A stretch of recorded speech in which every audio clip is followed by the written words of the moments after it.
आज हम इम्यूनोलॉजी के बारे में चर्चा करेंगे। इम्यूनोलॉजी विज्ञान की वह शाखा होती है जिसमें प्राणियों के प्रतिरक्षा तंत्र का अध्ययन किया जाता है। जंतु जगत में प्रत्येक जीव को दूसरे जीव से लगातार खतरा बना रहता है। इन खतरों से स्वयं की रक्षा हेतु प्रत्येक जाति ने विविध प्रकार के उपाय डेवलप कर लिए हैं, जैसे कि मिमिक्री है, कलरेशन है, टॉक्सिसिटी है, मजबूत पेशियों से टांगों की सहायता से परवक्षियों से बचकर के भाग जाना है। इसी के साथ कशेरुकियों ने सूक्ष्म जीवों से लगातार युद्ध करने के लिए स्वयं के शरीर के अंदर एक प्रतिरक्षा तंत्र डेवलप कर लिया है। प्रतिरक्षा तंत्र यानी इम्यूनिटी इम्यून शब्द के लैटिन भाषा के इम्यूनिस से बना हुआ है, जिसका अर्थ होता है बाहर से मुक्त होना या फ्री फ्रॉम बर्डन। अर्थात जिन प्राणियों का प्रतिरक्षा तंत्र विकसित होता है वे सूक्ष्म जीवों के संक्रमण से मुक्त रहते हैं। Immunity is the ability of individual to host the resist the development of disease and allergy even after having received. Edward Jenner पहले ब्रिटिश डॉक्टर थे जिन्होंने वैक्सीनेशन की टेक्निक का विकसित की। उन्होंने 26 साल तक वैक्सीनेशन पर काम किया। उन्होंने अपने अध्ययन के दौरान ये पाया कि गौपालकों को चेचक बहुत कम होता है, क्योंकि काउपॉक्स से संक्रमित पशुओं का दूध दोहने से चेचक सदृश फोड़े हो जाते थे, जो भयंकर चेचक की अपेक्षा कम तकलीफदायक होते थे। उन्होंने एक प्रयोग किया कि एक गौपालक के फोड़े का मवाद 8 वर्षीय बच्चे के त्वचा के अंदर स्थानांतरित कर दिया और उसमें संक्रमण उत्पन्न हो गया। कुछ समय बाद में उस बच्चे में अल्प प्रकार की प्रतिरक्षा उत्पन्न हो गई। बाद में उसमें चेचक कभी नहीं हुई। इस सफलता के बाद में उन्होंने एडवर्ड जेनर ने चेचक के टीके का आविष्कार किया।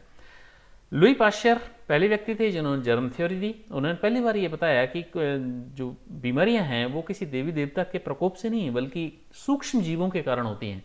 प्रत्येक बीमारी का कारण कोई ना कोई सूक्ष्म जीव होता है। उन्होंने एंथ्रेक्स के रोगाणु की खोज की, बैसिलस एंथ्रेसिस, पेब्राइन डिजीज की खोज की। उन्होंने स्वतः जनन के सिद्धांत का खंडन किया। उन्होंने स्टरलाइजिंग टेक्निक की विकसित की। उन्होंने पाश्चुराइजेशन की टेक्निक विकसित की, जिससे भोज्य पदार्थों को लंबे समय तक रखा जा सकता है।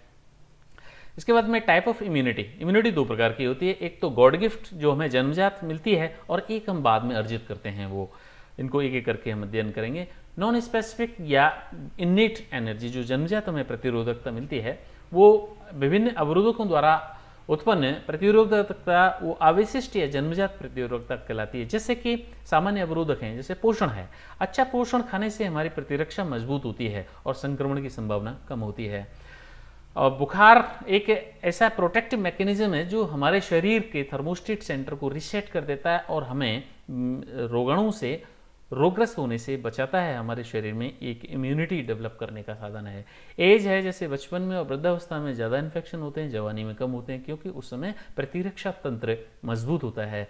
हेरिडिटी है, किसी प्राणी की संक्रामक बीमारी के प्रति सुग्राही होती है जबकि दूसरी के प्रति वो नहीं होती। जैसे सिकल सेल एनीमिया जिस रोगी में होता है उनकी जनरली मलेरिया नहीं होता।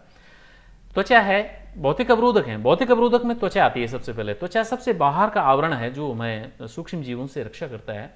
त्वचा केराटिन युक्त होता है जिससे एंजाइम पचा नहीं पाते। त्वचा बाह्य स्तर का निर्मोचन लगातार उतरता रहता है जिससे सूक्ष्म जीव भी बाहर उतर जाते हैं।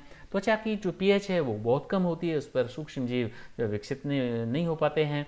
ये वाटर प्रूफ होती है, जर्म प्रूफ होती है। सीविशियस ग्लैंड भी सुरक्षा का आवरण का काम करती हैं। रासायनिक अवरोधक हैं। रासायनिक अवरोधक स्तनधारियों के शरीर में विभिन्न प्रकार के रासायनिक पदार्थों का सरावण होता रहता है जो सूक्ष्म जीवों की वृद्धि को नष्ट करते हैं। जैसे कि फाइब्रोनेक्टिन है। फाइब्रोनेक्टिन एक उच्च अणुभार वाला ग्लाइकोप्रोटीन होता है। फाइब्रोनेक्टिन ऐसा रसायन है जो स्ट्रेप्टोकोकस के एसीजी समूह के साथ बंधित हो जाता है और त्वचा के ग्राहियों के साथ बंधित हो जाता है, जिससे कि जीवाणु उनके साथ में बंधित नहीं हो पाते। एक्स्ट्रासेलुलर फ्लूइड के अंदर कोलेजन फाइबर्स से ये बंधित होने का काम करते हैं। कुछ हार्मोन है, जैसे हमारे शरीर में ऐसे हार्मोन स्रावित होते हैं, कॉर्टिकॉइड है, एस्ट्रोजन है, टेस्टोस्टेरोन है, एड्रिनल हार्मोन है। ये रोगाणु से हमारी सुरक्षा करते हैं। बीटा लाइसिन शरीर में रक्त प्लेटलेट के द्वारा कैटायनिक पॉलीपेप्टाइड होते हैं जो ग्राम धनात्मक जीवाणुओं से हमारे रक्षा करते हैं। इंटरफेरॉन ऐसे होते हैं जो इंटरसेलुलर वायरल रेप्लिकेशन को इंटरफेयर करते हैं, यानी उनको ऐसे एंडोटॉक्सिन को जो है इनहिबिट करते हैं और हमें इन्फेक्शन होने से बचाते हैं। इंटरफेरॉन वायरस के संक्रमण के प्रति प्रतिरोधकता उत्पन्न करते हैं। ये अल्फा, बीटा और गामा प्रकार के हो सकते हैं। एंटीवायरल और एंटी कैंसर प्रॉपर्टी के होते हैं। आजकल वायरस कैंसर और प्रॉपर्टी को रोकने के लिए इंटरफेरॉन का काफ़ी व्यापारिक उत्पादन किया जाता है। जीवाणुनाशी ग्राम नेगेटिव प्रकार के जीवाणु विशेष प्रकार के बैक्टीरियोसिन उत्पन्न करते हैं। बैक्टीरियोसिन या अन्य प्रकार के जीवाणु की वृद्धि को अवरुद्ध कर देते हैं, जैसे इकोलाई है, कोलिसिन है, और ये इनका श्रवण जो है लक्ष्य की वृत्ति को जो है वो